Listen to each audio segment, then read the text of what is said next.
is the key word, establishment. Pakistan کے اندر جو ہے وہ آپ کے خلاف ہے, وہ باقی کے خلاف ہے. ڈاکٹر عمران فاروق کی اسٹیبلشمنٹ کون ہے؟ دیکھیں اب اس کی آپ مجھ سے تفصیل پوچھیں گے, بہت لمبا ہوگا, لیکن ہر ملک میں ہوتی ہے اسٹیبلشمنٹ. ہم پاکستان کی بات کریں اور پاکستان میں ہمارے یہاں جو ہے وہ ملٹری لیڈرشپ ہے.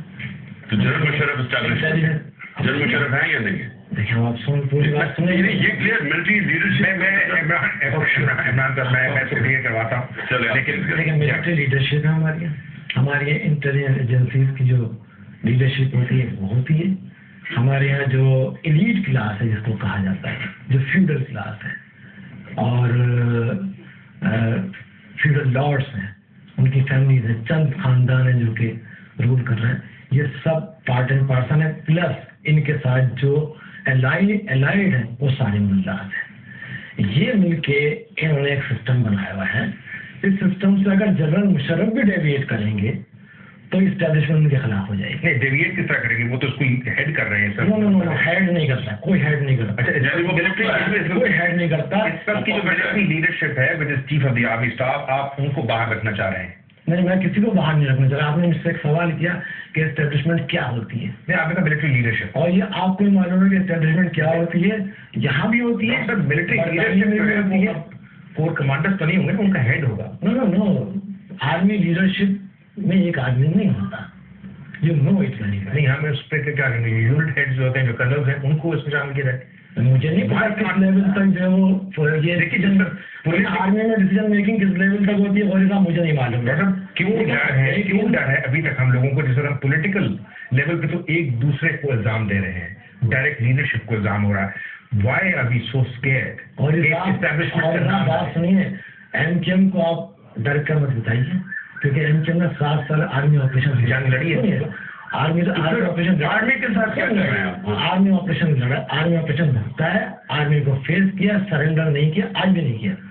جہاں تک مشرف صاحب کا ساتھ دینے کا تعلق ہے تو ایم کیو ایم صرف اور صرف 9/11 کے بعد کی سچویشن میں جو ڈیسیجن جنرل مشرف نے لیے وہ رائٹ ڈیسیجن نہیں ہے. آج بھی کہتی ہے ایم کیو ایم کہ 9/11 کے بعد کے سینیریو میں پاکستان کو جس صنف میں وہ لے کے لاج لے جانے کے لیے انٹرنیشنل بتائیں گے کہ جو انہوں نے غلط فیصلے کیے وہ غلط ہیں. یس, ہم بتاتے ہیں.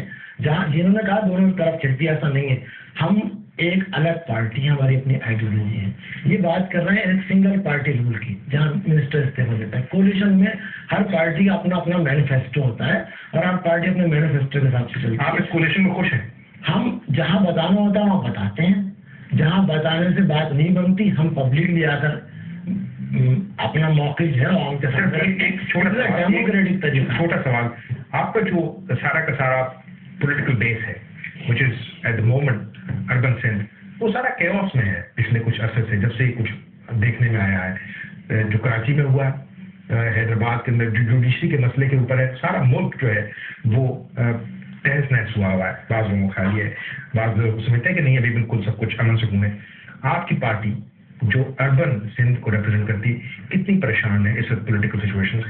پولیٹیکل سچویشن میں ہر پاکستانی پریشان ہے, اور ایم کیو ایم یہ سمجھتی ہے کہ کنفرنٹیشن سے کسی بھی طرف سے محاذرائی سے ایشوز حل نہیں ہو سکتے. جس سچویشن کا ملک اس وقت شکار ہے, اسپیشلی انٹرنیشنلی اینڈ ریجنلی, ہم بہت مشکل پوزیشن میں ہیں. اس وقت ضرورت اس بات کی ہے کہ تمام پولیٹیکل ریلیجیس پارٹیز گورنمنٹ بیٹھیں اور بیٹھ کے اس سچویشن سے نکلنے کا کوئی افہام و تفہیم سے راستہ نکالیں. یہ سڑکوں پر محاذرائی کرنے سے ملک کا کوئی فائدہ نہیں ہونے والا. لیکن فی الحال 2 پارٹیز جو ہیں وہ کسی کے خلاف کیسز کر رہی ہیں. عمران, آپ کی جو لیٹسٹ پولیٹیکل اسٹیٹمنٹ ہے اس کے مطابق آپ کے وکیل جو ہیں ان کو آپ نے باقاعدہ یہ کہا ہے کہ وہ اسکاٹ لینڈ یارڈ سے بات کریں, اس کیس کو آگے لے کے جائیں. 4 جو ہیں وہ چارجز آپ نے باقاعدہ ان کو پین پوائنٹ کیا ہے.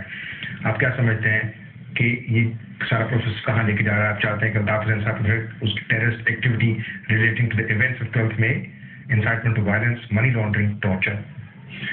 میں سب سے پہلے ایک چیز کلیئر کرنا چاہتا ہوں کہ اس میں بڑی کنفیوژن ہو رہی ہے. لیکن فاروق بھائی یہ کہہ رہے ہیں کہ اس وقت جو ملک کے حالات ہیں ہمیں بڑے آرام سے اس کو سیٹل کرنا چاہیے اور ہمیں کوئی وائلنس نہیں کرنا چاہیے. میری پارٹی, میں کبھی بھی وائلنس سے بلیو نہیں کرتا. اس لیے مجھے بڑا دکھ ہوا تھا 12 کو کہ جب 10 لوگوں کو ہماری گولیاں لگیں. اللہ کا شکر ہے کوئی سیریس انجریز ہوئی. لیکن مجھے دکھ یہ ہے کہ ہم نے تو آج تک کبھی کوئی شیشہ نہیں توڑا یا کوئی وائلنس نہیں کیا.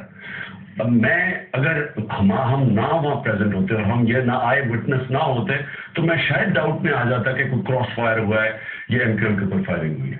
Blatant state terrorism back by rangers اور وہ کھڑے ہو گئے, انہوں نے آ کے گولیاں چلائیں اور میں اس لیے یہاں ہوں. میں جو ان سے پوائنٹ بات کرنا چاہتا ہوں وہ یہ ہے, دیکھیں اگر ہم چپ کر کے تماشا دیکھتے رہیں تو جنرل مشرف کا اسٹیٹڈ ایم ہے, انہوں نے طلعت حسین کے پروگرام میں کہا کہ واضح ہو گیا کہ انہوں نے اپنی وردی نہیں اتاری, انہوں نے پاور نہیں چھوڑی. اگر وہ پاور نہیں چھوڑتے, اگر ہم فاروق بھائی کے فارمولے پہ چل جائیں, اس کا مطلب کہ پاکستان ہمیشہ ایک ملٹری ڈکٹیٹرشپ رہے گا, کیونکہ اس کو ڈیموکریسی کوئی نہ کہے. کہیں بھی دنیا کے اندر سرونگ جنرل ملک کے اوپر نہیں بیٹھ سکتا اور اس کو کوئی دنیا میں ڈیموکریسی نہیں مانتا. کلنٹن جب آیا تھا جنرل مشرف سے ہاتھ ملانے کے لیے نہیں تیار تھا پبلک میں, یہ وار آن ٹیرر میں ساتھ دیا تو اس کے بعد یہ سارا کچھ ایکسیپٹ کر لیتے ہیں. میرا ایشو یہ ہے کہ اس وقت ایک اتنا بڑا, فاروق بھائی آپ کے سامنے پاکستان کو ایک اللہ نے روشنی دکھائی ہے. پہلی دفعہ مڈل کلاس موومنٹ ہے, یہ بکلا ہے, یہ ہے اصل مڈل کلاس پاکستان کے. ساری elected bar association chief justice کے پیچھے کھڑی ہو گئی. چیف جسٹس اگر کامیاب ہوتا ہے, پہلی دفعہ پاکستان کی تاریخ میں عدالتیں آزاد ہوتی ہیں. عدالتیں آزاد ہوتی ہیں تو الیکشن کمیشن آزاد ہوتی ہے, اس کو تحفظ دیں گے جو ہندوستان میں یہاں فری اینڈ فیئر الیکشن ہوگی. فری اینڈ فیئر الیکشن ہوتی ہے, ایم کیو ایم بی ہے, ساری پارٹیز ہیں, آپ الیکشن لڑیں, الیکشن لاز کے نیچے جو جوڈیشل کنٹرول کرے, جو بھی پاور میں ہے بسم اللہ, ہم اس کو ایکسیپٹ کرتے ہیں. میں آپ کی پارٹی, آپ کہتے ہیں اتنے آپ کی سپورٹ ہے, ووٹ ہے, آپ کو فری اینڈ فیئر الیکشن سے کوئی خوف نہیں ہونا چاہیے. ہم تو نئی پارٹی ہیں, ہمیں تو بلکہ ڈرنا چاہیے فری اینڈ فیئر الیکشن سے. ہم کہہ رہے ہیں نیوٹرل امپائر ہونے چاہیے, اور اگر نیوٹرل امپائر ہوں گے اس ملک میں حقیقی